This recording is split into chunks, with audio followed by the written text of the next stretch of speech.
You're listening to an Airwave Media Podcast. If you're interested in what's happening in the world of technology, you will love our Roundtable News Show, This Week in Tech. Hi, this is Leo Laporte. Every Sunday, I bring the best tech journalists together to talk about the week's tech news. This week, the showdown between Anthropic and the Department of Defense, Apple's big week ahead, Samsung's new phone, and a whole lot more. Join me this week and every week for Twit. You'll find it at our website, twit.tv, or wherever you get your podcasts.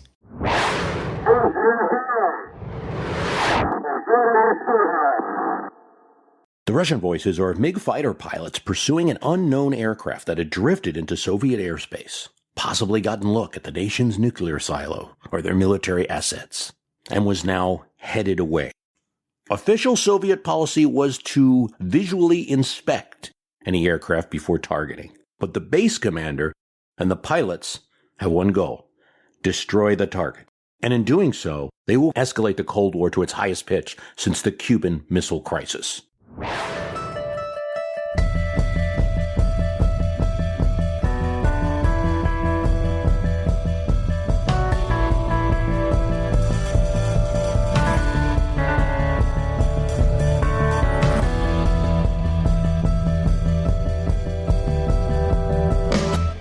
The target was a Korean Airlines KAL-007 carrying innocent civilians. It had disappeared from Anchorage en route to Seoul, South Korea, August 31st. Passengers of 13 countries, including Korea and Japan and the United States, are aboard. But something else. On board is a congressman, Larry McDonald, a conservative, member of the John Birch Society, and an ardent anti-communist and hardliner on U.S.-Soviet policy. It is Thursday, September 1st, 6:30 a.m., when Secretary of State George Shultz is informed. It takes until noon of that day for any Russian response. And they lie. No plane, they say, was shot down. Shultz knows that the Soviets are lying, tells the ambassador that the answer is unsatisfactory and they seek more. TASS News, the Russian news agency, provides various cover stories over the next few days, from no plane was shot down to it was a spy plane to perhaps a civilian plane was sent in as a deliberate provocation.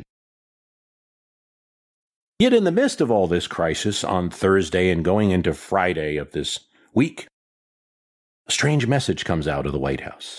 Larry Speaks, the White House spokesman. The president has no immediate plans to come to Washington. Indeed, Reagan, on Thursday, as this is going on, was at the Western White House, also known as the Ranch in Santa Barbara. He loved that ranch. He would go there 335 days of his presidency, to the point that aides noticed he would breathe a sigh of relief when Air Force One would cross the Rockies. It offered him relaxation from the pressures of the Oval. Many times, the president's schedule submitted to him would come back to the staff, crossed out with the words, "More ranch time." This frustrated the aides, who wanted the president in Washington for pressing business. As Reagan told aide Michael Deaver once, "Just keep in mind, the more I go to the ranch, the longer I'll live."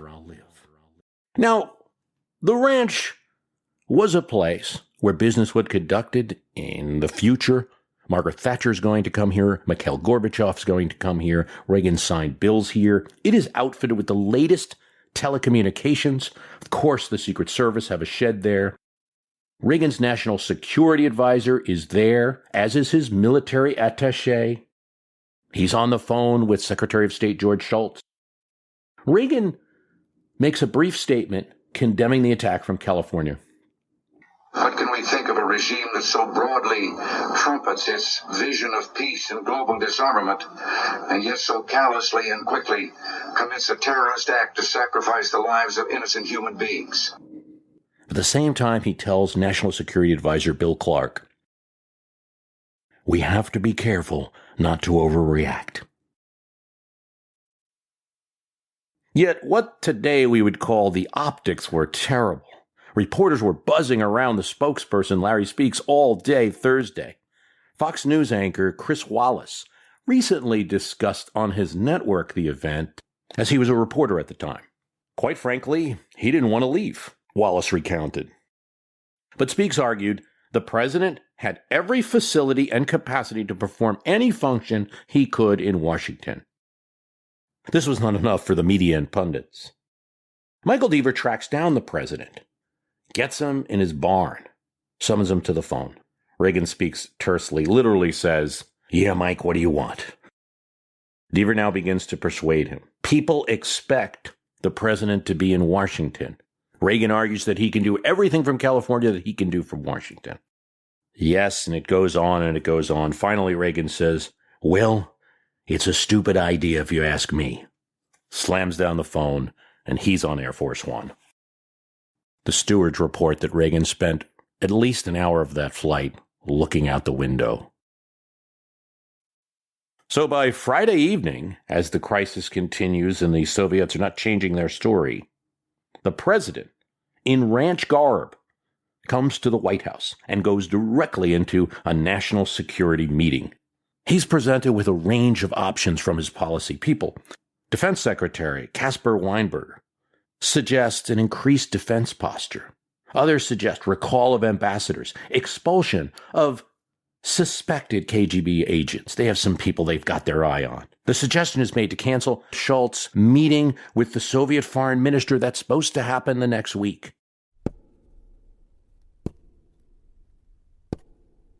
Reagan sits quietly, tapping his pencil on the table a few times as everyone talks. If arguments start at the table, he taps a little harder. Cancel the arms negotiations that are set to happen in October. Economic sanctions against the Soviets. This is where Reagan interrupts. "Fellas, I don't think we need to do a darn thing." Needless to say, the room was shocked. The cabinet, the brass. The entire world will rightly and vigorously condemn the Soviets for this barbarism. Let's remember our long-term objectives. Reagan does speak to the nation 4 days later. He condemns the action of shooting down the plane that had gone into Soviet space accidentally. He says that there's no legal or moral justification, that this will ruin air control, that the entire world is outraged. He's careful to mention all of the countries that support their condemnation of the Soviets. It's not just the U.S. versus the Soviets. It's France, it's Zaire, it's Korea, it's Japan. But he does something else, something that the CIA is not exactly happy about. He reveals the existence of an RT-135, a so-called Cobra Ball reconnaissance aircraft, at the site, which briefly crossed paths with KAL-007. Something else. He mentions how different a civilian aircraft looks from the spy aircraft. And there's more. He has tapes that the Japanese intercepted of the Soviet fighter pilots targeting the plane. The Soviets scrambled jet interceptors from a base in Sakhalin Island. Japanese ground sites recorded the interceptor plane's radio transmissions, their conversations with their own ground control. We only have the voices from the pilots. The Soviet ground-to-air transmissions were not recorded. Here is a brief segment of the tape, which we're going to play in its entirety for the United Nations Security Council tomorrow.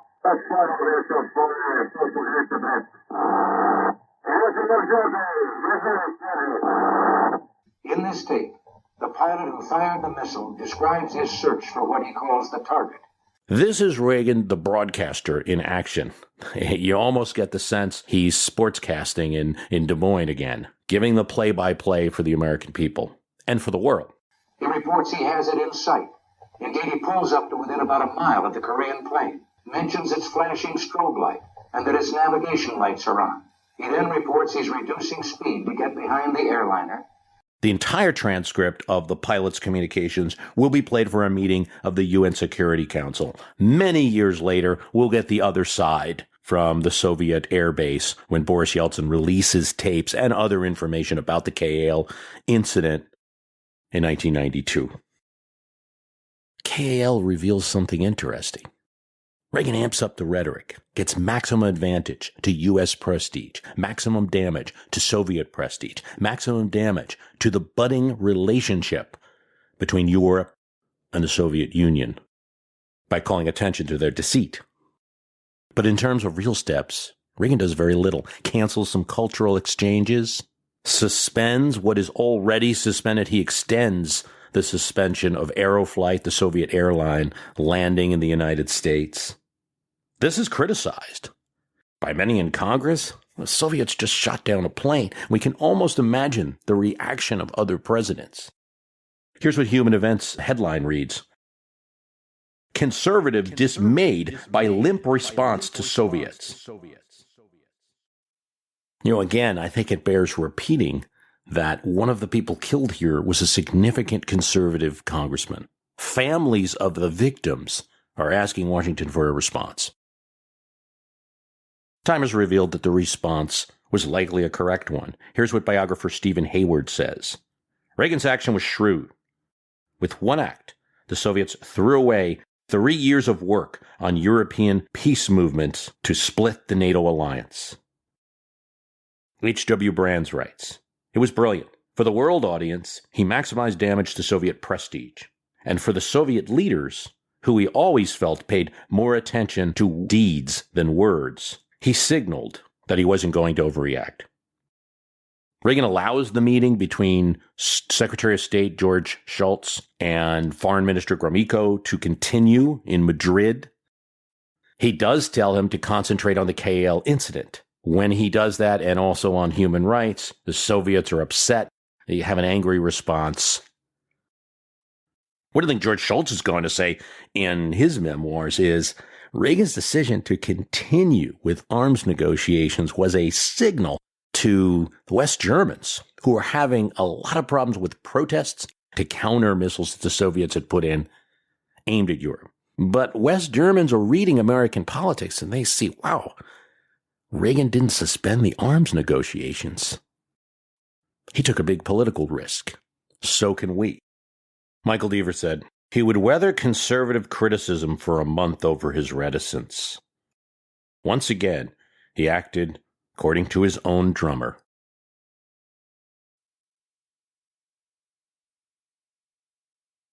For a guy that's held up as the ultimate Republican, it's kind of funny that Ronald Reagan didn't become one until he was 51. And even then, it was an afterthought, a moment of show business. What was the source of this change? The key to the puzzle could be a bitter rival. It could be an awful lot of reading. It could be a marginal tax rate. It could be an unknown mentor or a now infamous chimp. We know this. In 1950, Ronald Reagan was a Democrat supporting Helen Douglas of California running for Senate against an opponent that would tar her as a communist. She got Reagan's support. Her opponent was Richard Nixon.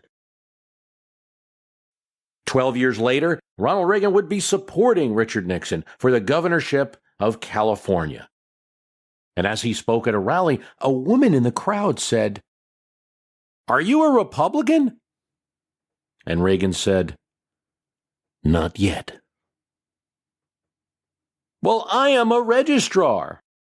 And she came up to the stage and signed Reagan up right there in front of the crowd as a Republican finally in 1962. But something must have happened between those 12 years. It's a monkey. Well, sure it's a monkey. Why didn't you tell me? All these shenanigans take place in a hilarious new Hollywood movie called Bedtime Labanzo. It starts with the fact that you'll constantly hear Reagan was a movie actor, but he really didn't have much of a film career left during the 1950s. Maybe it was him. Maybe it was the audiences. Maybe it was the studios that were biased against him. Maybe it was World War II, which kept him in a special unit of the Army designed to create films. Might have done damage to his trajectory as he was just becoming famous before then. The buzzards are starting to gather. He told a columnist about his film careers he was offered a series of B roles. Roles that before they wouldn't have even bothered to offer to the movie star Ronald Reagan now were being attempted. One of his last films is his appearance as a psychology professor who, in an attempt to impress the dean of the college, whose daughter he is courting, decides to show that he could be a capable and serious and responsible father to raise a child using the most modern methods of the 1950s. But the child is no child at all. In fact, it's a chimp, Bonzo. Actually, the chimp's name was Peggy. Peggy really puts on a show in the movie, and on set as well. At one point, the chimp pulled Reagan's tie so hard it almost strangled the movie star.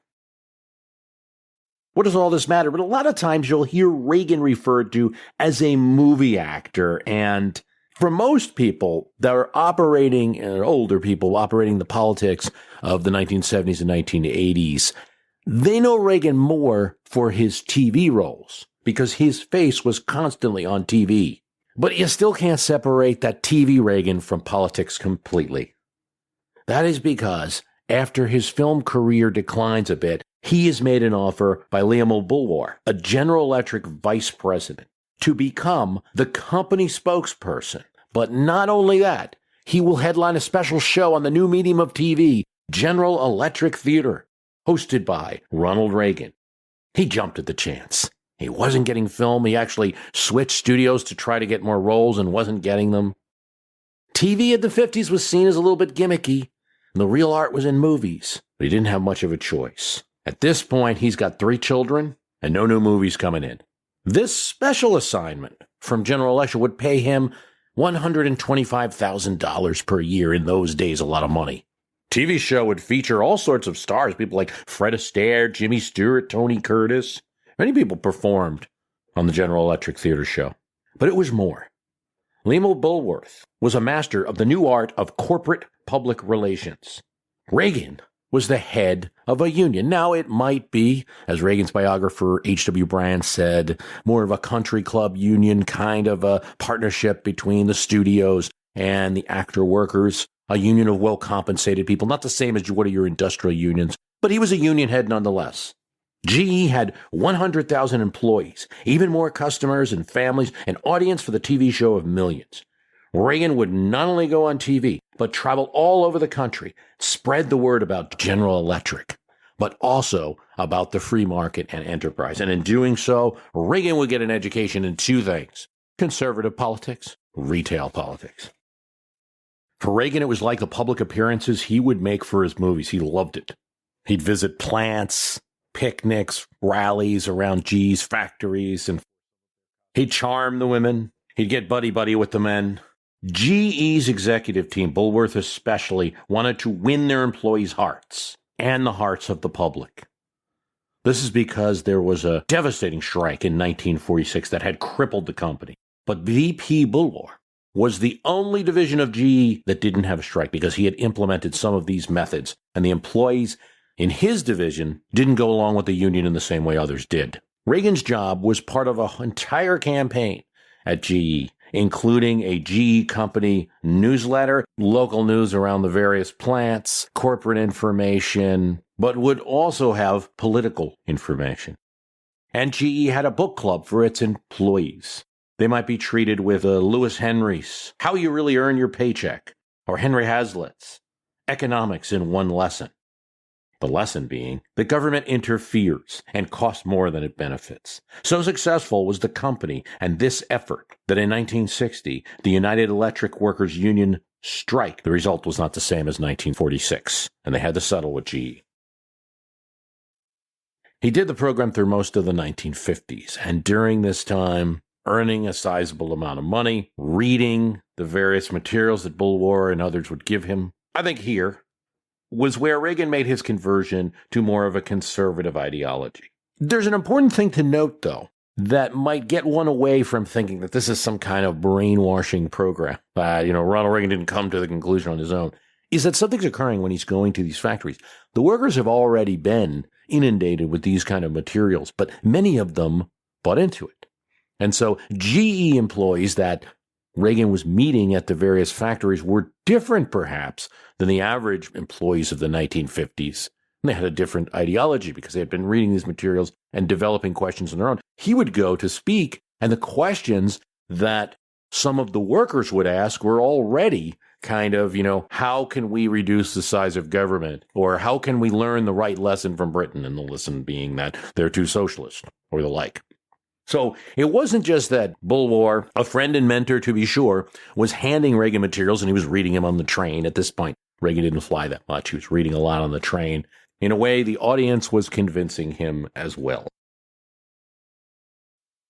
There were hiccups, as might be expected by a company with the federal government as the largest customer attacking the federal government on a routine basis. For one, the Tennessee Valley Authority threatened to pull GE turbines, give it to another vendor if Reagan continued to tax on the agency. And Reagan was out there saying that the flood savings from what the Tennessee Valley Authority was doing were not worth what it cost. During the Eisenhower administration, this is not a problem. When Kennedy becomes president, there starts to be an issue with this. Also, the Kennedy administration and the Justice Department are going after some large companies. And GE, it's patently clear, is having meetings with other companies. There's some price fixing going on in the utilities industry. The Justice Department is after this. They would end up paying a fine. Not as large as the fine the government wanted, but a fine nonetheless. And during the negotiations and settlement, General Electric Theater is taken off the air in 1962. Now, if you listen to one of Ronald Reagan's son, Michael Reagan, if you listen to Thomas Reed from his 1968 presidential campaign, later a member of his administration, they believe strongly that Robert Kennedy had a hand in Ronald Reagan's firing. One of the things that Reed says is he was running his 68 presidential race after Reagan had become governor, became a name. It was kind of lackadaisical. And then Lyndon Johnson jumps out. Robert Kennedy is one of the leading candidates on the Democratic side. He jumps in. Ronald Reagan starts to intensify his presidential campaign at that point. And when Robert Kennedy is in turn assassinated, Ronald Reagan's interest in the campaign drops off a bit. So there's a bunch of evidence that Ronald Reagan thought this about RFK. Not something he said publicly, but there's a bunch of evidence of that. There isn't as much that it actually happened. Biographer Stephen Hayward said, "This has been floating around for a while. I'm not sure if the Kennedy antitrust inquiries were aimed at getting Reagan off the air." Another factor in canceling the program is that GE Electric Theater had run up against a very popular TV program on Sunday nights, Bonanza, and it no longer owned the Sunday spot. By 1964, Reagan is free from the shackles of being a company spokesperson and now can just get involved directly in politics. And he does in a major way. Reagan's General Electric Theater, his work with Bulwer, who would continue to be a mentor and help him raise funds to eventually run for governor of California, and to a lesser degree, his conservative father-in-law, Nancy Reagan's father, and his own new wealth, and the effects that taxes had on his new wealth. I think that gets you to enough of the recipe of how the straight-up actor who was comfortable with liberals, who visited Truman's White House, spoke for him on the Whistle Stops tour, became a conservative.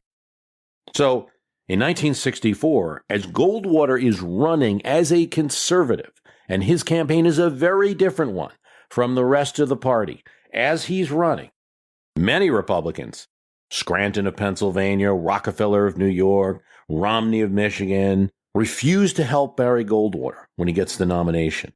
Dwight Eisenhower, the former president, Richard Nixon, the former vice president at this point, also dodge full-throated statements of support. What's clear is Goldwater's hard right is not where the GOP is in 1964. But Reagan is there with him. The following pre-recorded political program is sponsored by TV for Goldwater Miller on behalf of Barry Goldwater, Republican candidate for President of the United States. Ladies and gentlemen, we take pride in presenting a thoughtful address by Ronald Reagan. Mr. Reagan. Thank you. Well, now, if government planning and welfare had the answer, and they'd had almost 30 years of it, shouldn't we expect government to read the score to us once in a while? Shouldn't they be telling us about the decline each year in the number of people needing help, the reduction in the need for public housing, But the reverse is true. Each year, the need grows greater. The program grows greater. When Reagan makes a speech for Goldwater on TV, an address where he's up on a podium like a candidate, it's just like the appearances that he was making. Today we'd call it a town hall, where the people are visible in the screenshot, their support implied. He makes a speech for Goldwater that's so hard right that Goldwater is hesitant to put it on the air. Goldwater's worried that Reagan's position on privatizing Social Security is even too far right for Barry Goldwater. Tells him to take it off the air. Reagan says, please watch it again. And Goldwater gives in. Well, perhaps there is a simple answer. Not an easy answer, but simple. If you and I have the courage to tell our elected officials that we want our national policy based on what we know in our hearts is morally right, we cannot buy our security, our freedom from the threat of the bomb, by committing an immorality so great as saying to a billion human beings now enslaved behind the Iron Curtain, give up your dreams of freedom, because to save our own skins, we're willing to make a deal with your slave masters. The speech that he makes for Goldwater raises $8 million. And a lot of people saying, that guy, Reagan, should be the nominee. After this, he writes his biography, Where's the Rest of Me? That's a line from one of his movies. But here, he attempts to say, look, I'm a true conservative with positions. I'm not just an actor. I know what I'm saying. He talks a lot in that book about how he was fighting communism as head of the Screen Actors Guild, and there were communists in California then and now. He's going to run for governor. He's going to run a campaign for president that's not talked much about now in 1968. And he's going to be a contender when Nixon beats him for the presidential race at the convention.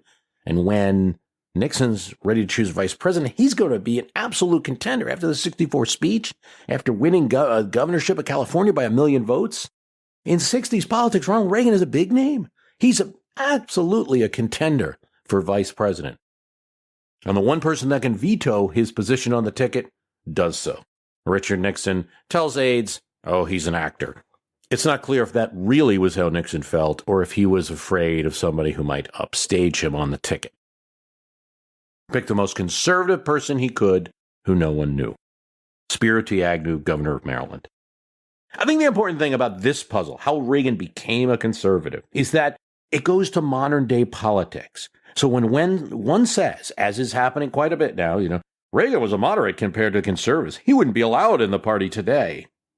I think there's some truth to these things, but if you look at this period in Reagan's life, Reagan was hardcore right conservative of the 1960s. He wasn't with the large part of the GOP party then.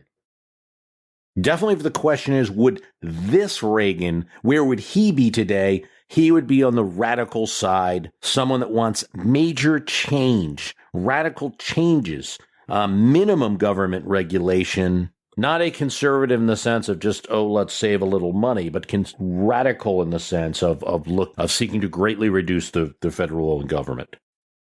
I'm tempted to say about Reagan during this period, no zealot like a convert. Now, he did serve then 2 terms as governor of California, 2 terms of president, obviously, and in both of these jobs, he made compromises, he made choices. He's going to, as governor of California, pass one of the largest tax increases in order to finance education. He'd have to walk back an attack that he made on Medicare in 1965 when he runs for governor in 67. He said, oh, no, I wasn't really attacking the idea of older people getting health care. I just think it should be means tested. He would have to walk back his privatization scheme of Social Security, which was made so clear in that speech in 1964 when he runs for president in 1980. But if you want a good sense of where he placed himself, I think this is a good indication. So for all the talk about Reagan the moderate, I think you also have to square it with that Reagan of the mid-1960s, hardcore conservative. I think that answers one puzzle of Ronald Reagan, but there's another. And for that, I think we need to hit the hyperspace button to solve another puzzle of his presidency. Now that we know how it is he came about being a person that would rely on a more conservative policy toolkit, What were the results when he became president and implemented it? What was the economic results, as best as we can tell, of the Reagan administration? Did he achieve his goals? Was it good generally? What does it tell us about how to judge presidents on the economy?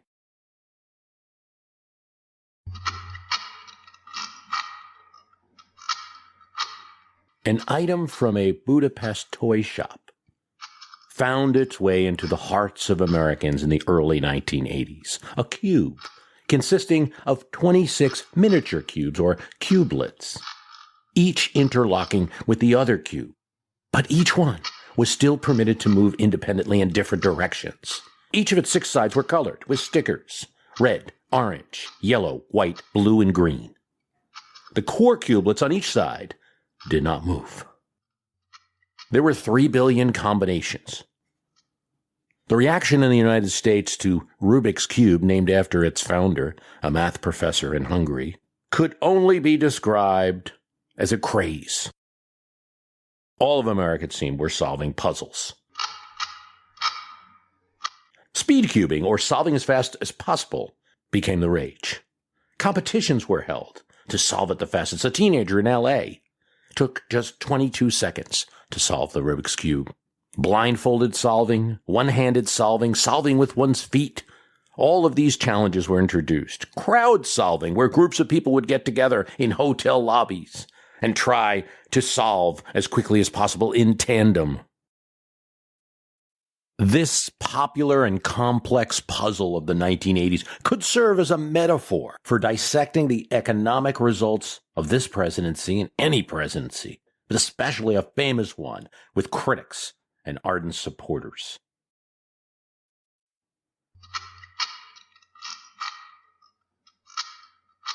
What is an economy, really?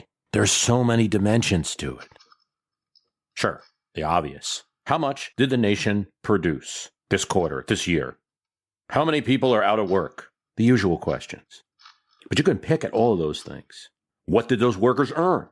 Is the average American's life a costly one? How much is a car? How much are eggs? How much is a tank of gas? And how much did they have to pay back to the government? How much did the government spend?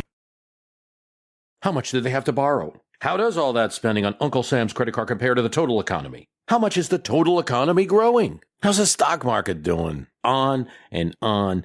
I do feel like economic discussions begin to seem like that multicolored cube. Fix one part of the cube, and the other cubelets on the other side are all wrong, and you have to go back. Fix them, and you have to go back to the original side that needs fixing. Some are tempted to smash the cube and put it back together physically. Real partisans may take the stickers off and put them back again in perfect colors, aligned. Reagan set himself up in his presidency for economic discussion when, during his debate with Jimmy Carter in 1980, he famously asked, Are you better off than you were 4 years ago? The same question could be asked of him then, and it was asked during his reelection, and it was asked for his presidency. And by the very high-level view, the standard way we judge presidents, came into office, economy was this, left office, economy was that. It's hard to argue that Americans weren't better off. In 1980, the gross domestic product of the United States was growing at a shoddy 0.1%. In 1988, 4.2% growth. As far as the American economy goes, that's a truck chugging down the highway. Unemployment when he takes office, almost 8%.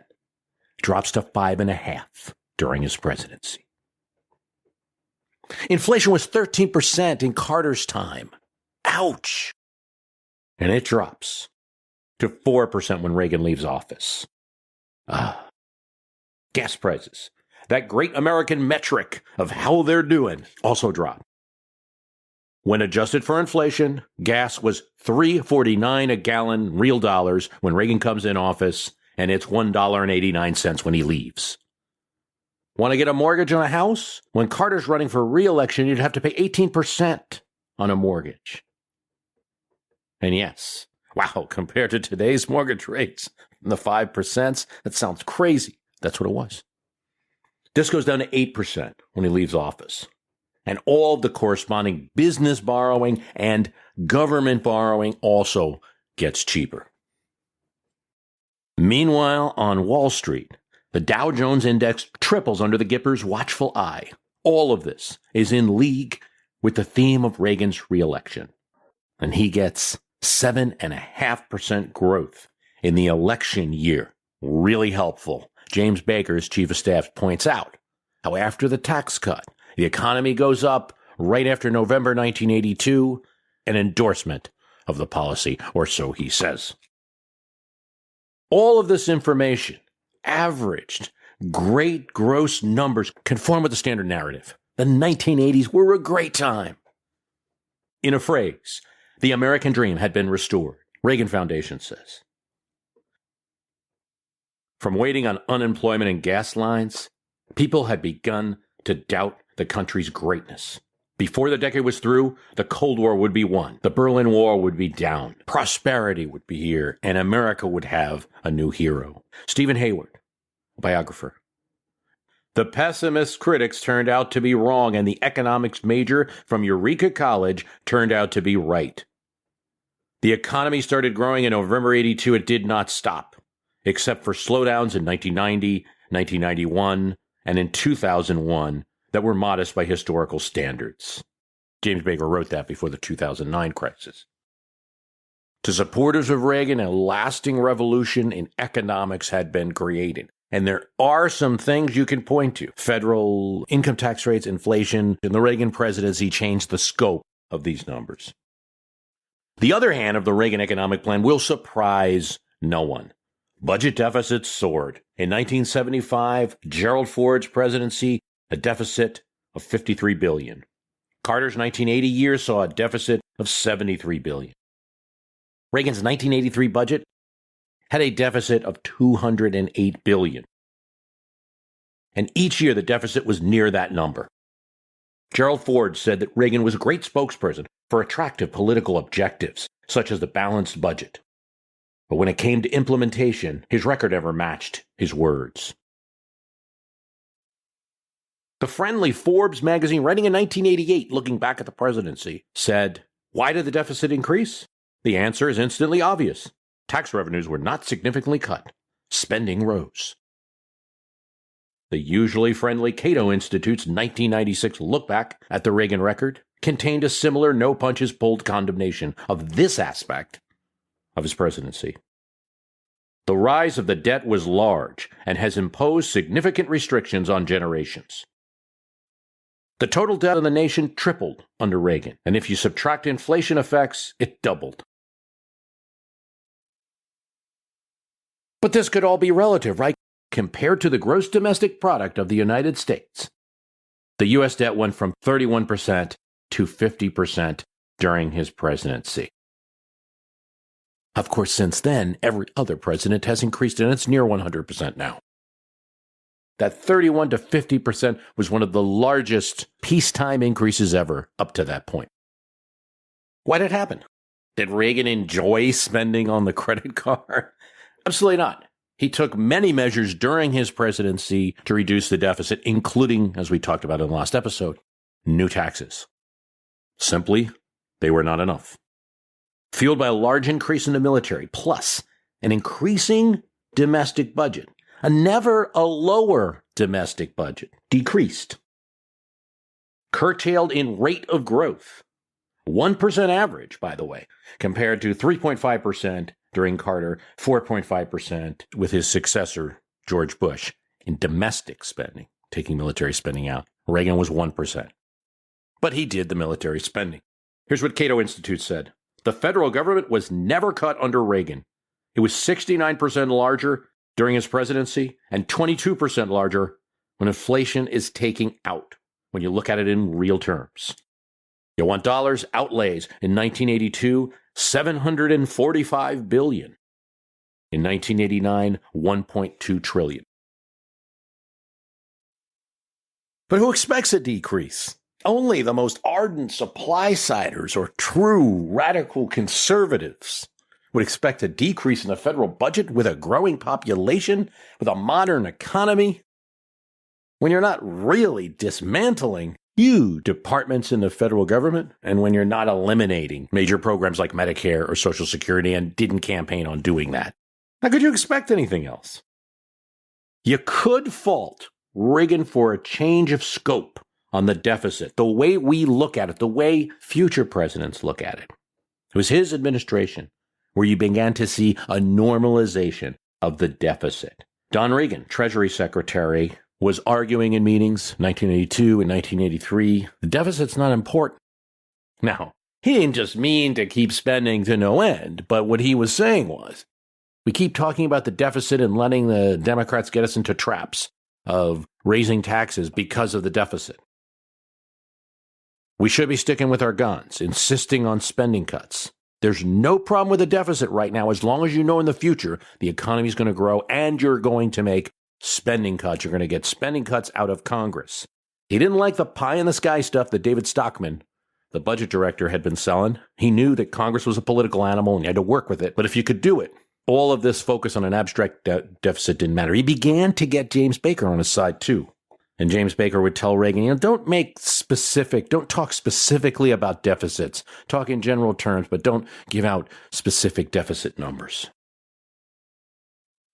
Reagan was never nonchalant about deficit spending, but he prioritized it lower than military spending, cooperating with Congress. We talk about unemployment and those big numbers like from 8 to 5.5% during the Reagan presidency. But when unemployment is examined a little bit more slowly, year by year, instead of over Reagan's whole presidency, the economic results get murkier.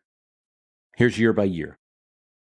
7.6% in 1981, 9.7 in 1982, 9.6 in 1983, 7.5 in 1984, 7.2 in 1985, 7 in 1986, 6.2 in 1987, 5.5 in 1988, and 5.3 in 1989. While ostensibly there was improvement, what you see from that year-by-year look, it's backloaded in his presidency. And unemployment is one of the more important figures that most people are looking at. So there were harder times for job seekers in the 1980s than most think.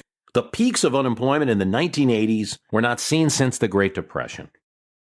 Oh, but there are other positives about the Reagan administration. What was going up was median household income. Median household income increased from $47,545 when he took office to $52,306 when he left. Simply said, people earning more. For young workers, 25 to 29-year-olds, the growth was accelerated. A Brookings Institution study found median household income, 25 to 29-year-olds, $54,000 when he took office, $71,000 when he left. Real GDP growth of 3.5% average during his presidency. Better than Eisenhower, better than Nixon, better than Ford, better than Carter, better than his successor, George Bush. By the end of the Reagan years, the American economy was 1/3 larger than when it began, leading one economist to say that it was like another California had been added to the economy. Output per business hour of work, a measure of productivity, increased 1.5% under Reagan. Now, that productivity increase is not as good as what Clinton got during his presidency or George W. Bush, but it's better than the 70s. The productivity stat also involves workers working more hours. So, like so much of this discussion, it all depends on your perspective, right? Maybe it's a boss that's sitting there. Woohoo, productivity gains. They're very often tied to increases and raises.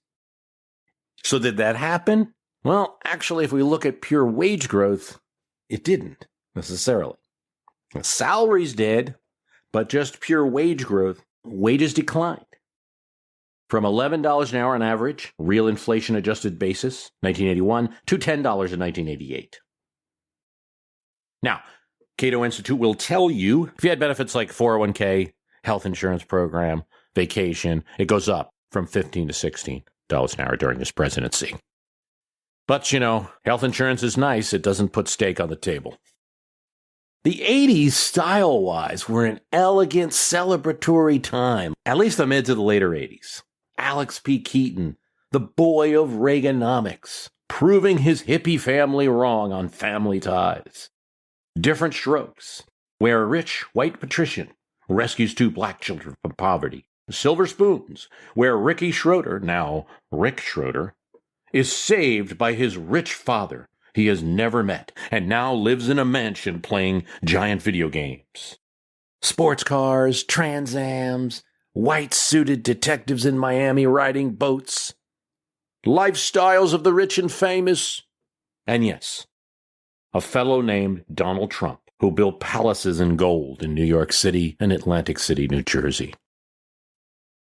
Yeah, the rich got richer during Reagan's presidency. It's absolutely true. This from Cato again, libertarian and Reagan-friendly. The wealthiest 5% of Americans increased their share of total income from 16.5% to 18.3% during the Reagan presidency. The poorest fifth, the poorest quintile. If you're dividing all the income earners in the United States into 5 blocks called quintiles, right? On the top end, we discussed the rich. Now the poorest fifth fell from 4.2% share of total income to 3.8% share of total income. Yet there is another point to make here, and it always must be part of these discussions. That total box of income split into 5 parts. The whole thing got bigger. The pie got bigger. So even as the share changed, even as the last fifth got less of the total pie, the pie itself got bigger. Plus there was mobility. A U.S. Treasury study done in 1992 found that 85% of the poorest quintile of households, so that last fifth we were talking about, 85% of them in 1979 moved into a higher one in 1988. Moving up. 60% of that second poorest quintile would move up. And 47% of the middle quintile would move up. What do you got? That's almost half of all households moved to a higher quintile during the 1980s. So yeah, rich got richer. A lot of other people moved up as well. But wait, what about the last 2 quintiles, the second richest quintile and the richest quintile? Well, they didn't go down for the most part. Only 19% of households moved down. And some of that is the richest. Some is the richest fifth quintile moving into the fourth quintile. So sliding a bit, maybe they lost a business or lost a big job. No one's going to cry over that too much. Most grew or stayed the same. So mobility is another dimension to consider in addition to all those aggregate numbers we discussed. I think we've got the blue, the yellow, and the orange side of our Rubik's Cube solved, don't you? But we've got a couple other issues to tackle. So let's hear from our Reagan critics.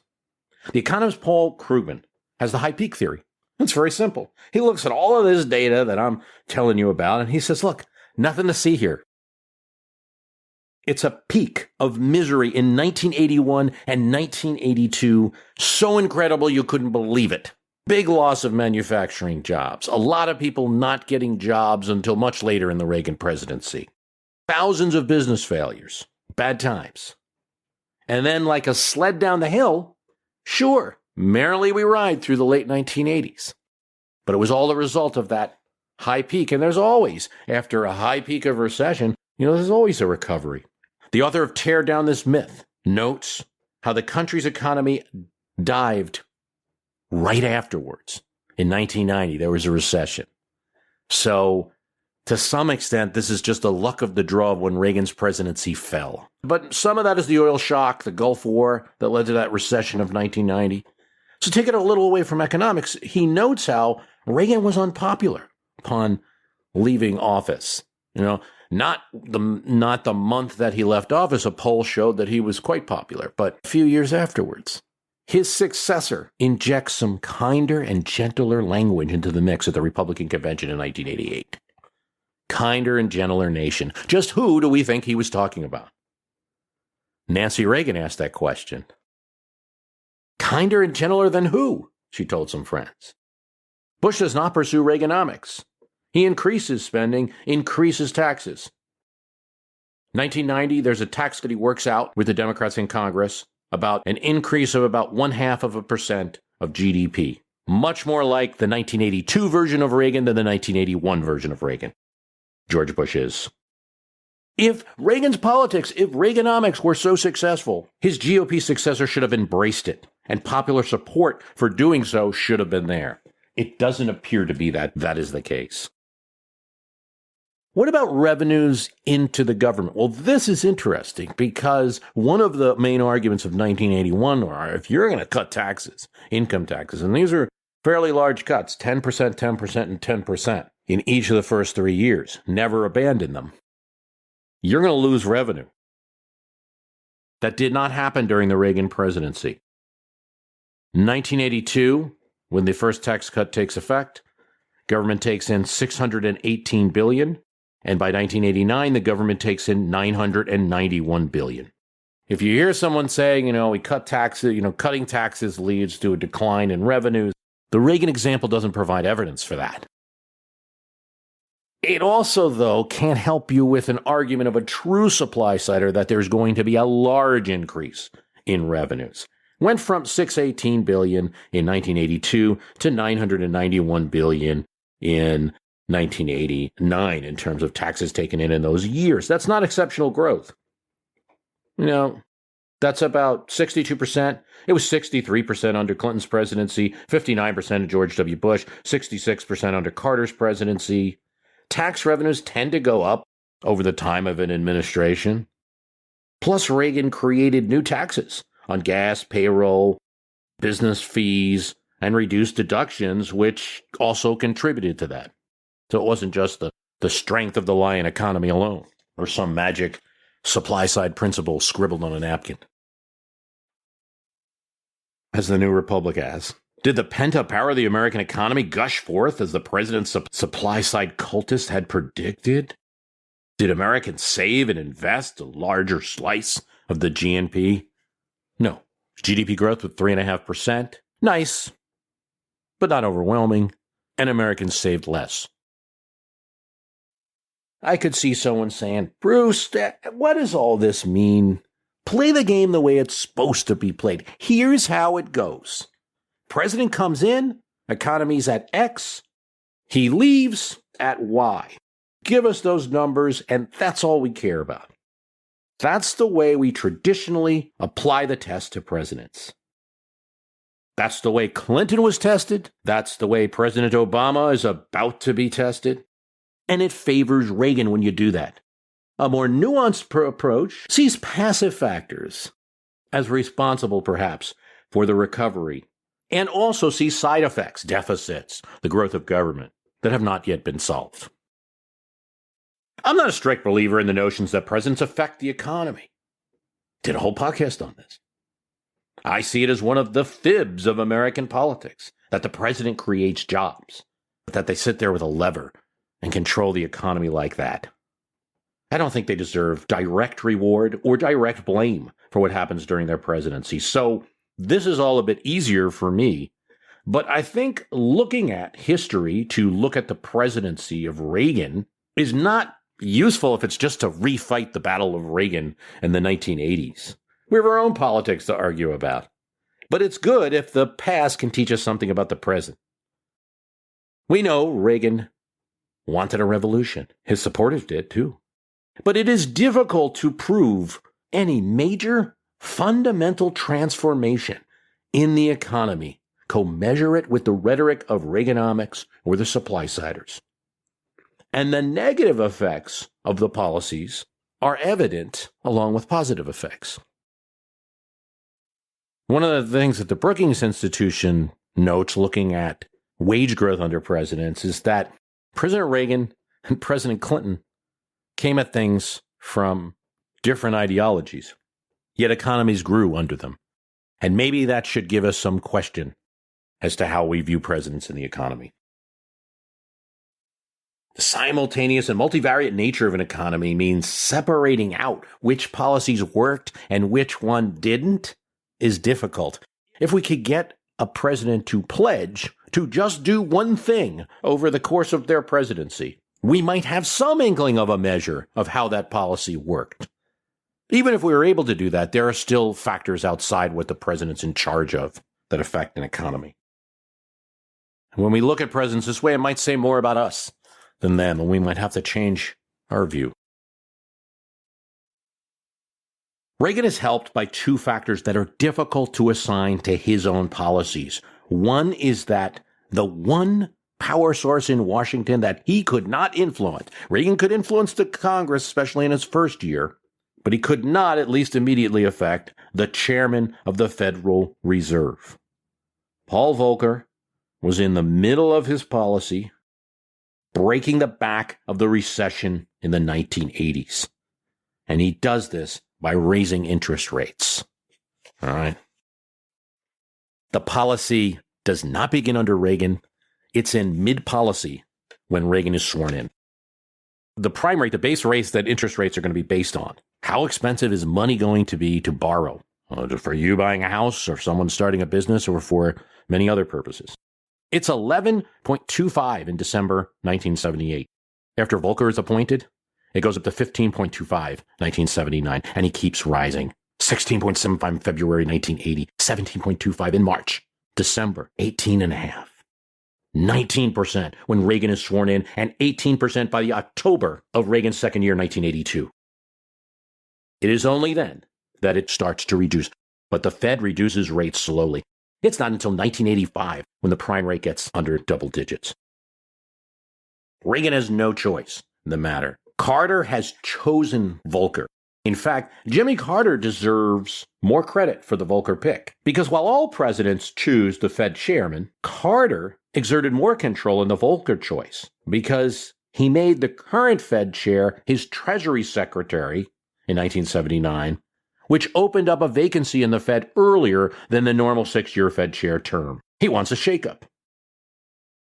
When Reagan runs against Carter, beats Carter, is sworn in, while he's making speeches to Congress, pushing his policy, persuading congressmen and senators. During all of this, there is a separate policy organ, the Federal Reserve, making an economic statement he cannot argue with or do anything about. Don Regan, Treasury Secretary, said, "We were hitting the gas pedal while the Fed was hitting the brakes." Now, many Reagan defenders, Reagan supporters, including Cato, including Arthur Laffer, who came up with the Laffer curve, was a big supply sider, insist Reagan deserves partial credit for this too, because he always supported Volcker. In fact, he reappoints him in 83, even though he didn't appoint him originally. And he never attacked the Fed. Reagan had good popularity. He could have came out against the Fed. He didn't. In fact, that meant that Reagan took some of the blame on, and the 1982 recession was called the Reagan recession. So you got to give credit to Reagan for this. That's possible. He certainly didn't. It's questionable, though, if a president could unleash on a chair that's unelected and how effective that would be. Might be like wasting your political capital against a brick wall. But Reagan never had that moment where he went to the Fed and said, "Mr. Volcker, tear this wall of inflation down." He never had that moment. He did, however, try to meet with Volcker twice, and the purpose of the meeting was to get him to ease up a bit. And his Treasury Secretary, Don Regan, was meeting with Volcker all the time, called him a nanny of the banks, really did try to get him to lower interest rates. So, no public attacks, yes. Sound money was part of the Reaganomics platform, ostensibly, yes. So was budget surplus. No attacks on the Fed chair, blaming him for everything, but also he was doing what many other presidential administrations do, trying to lobby the Fed for a favorable policy. And by 1983, that had begun. It's not entirely clear whether Volcker's actions in causing a recession to fight inflation was effective, because simultaneously to Volcker's action, the price of oil was dropping. It dropped during the Reagan years, and this is one of the more significant cost factors that drives up prices, drives inflation. And the drop in energy prices is going to have an impact on domestic policies because it's going to make gas cheaper, but it's going to make energy costs cheaper, which is going to make prices of everything a little cheaper during the administration. It's going to have an effect on foreign policy because a major export of the Soviet Union is oil. And in fact, it's the way that the nation is financed. Here too, Reagan supporters do argue that Reagan deserves some credit. After all, in 1981, that tax bill that he passed, first one out of the gate, it wiped out Carter's windfall tax on oil excess profits. That encouraged domestic production. Yet, oil production in the U.S. does go up, but it never goes up as much as where it had been in the 1970s, say. It increases during his first term by 400,000 barrels per day in U.S. domestic production, maybe about 5% from where it was when he takes office. The world market at this time is 55 million barrels per day. Reagan's also credited with pressuring Saudi Arabia. Remember, Reagan is friendly to the nation. He gets AWACS. These are fighters that Saudi Arabia wants, and Israel certainly does not. Reagan goes to battle, even with his own Republicans in Congress. No holds barred, threatening congressmen who oppose him on this, who want to support Israel. He gets the AWACS delivered for Saudi Arabia. His administration lobbies Saudi Arabia, tries to get them to stop doing what they had been doing since the 70s, which is holding off on producing oil to get the price up. Saudi Arabia begins to do this early to mid-1980s. Now, administration supporters say Reagan deserves credit for this. This was a good result of his policy. There are, though, other reasons for the kingdom to abandon this policy. They had been suffering. Among the OPEC nations, they were the ones producing the least potential that they had. They were holding off. They were the ones that were saving barrels in order to keep the price up. They were getting a little tired of this in the kingdom. Cash hungry, wanted to abandon the policy. Plus, prices were going down because of other methods too. Conservation, fuel-efficient cars, the recession. Either way, inflation and the related oil price reduction are the two major factors. In other words, in all of this Rubik's Cube, that is the easiest thing to pull out and said, this is what Reagan did during his presidency. And yet, they're probably the two most controversial as well. I'm not going to say there was no impact. Any president has impact on these policies. The most controversial. If we don't come to an answer, we do come to an end to our economic puzzle. This is part 3.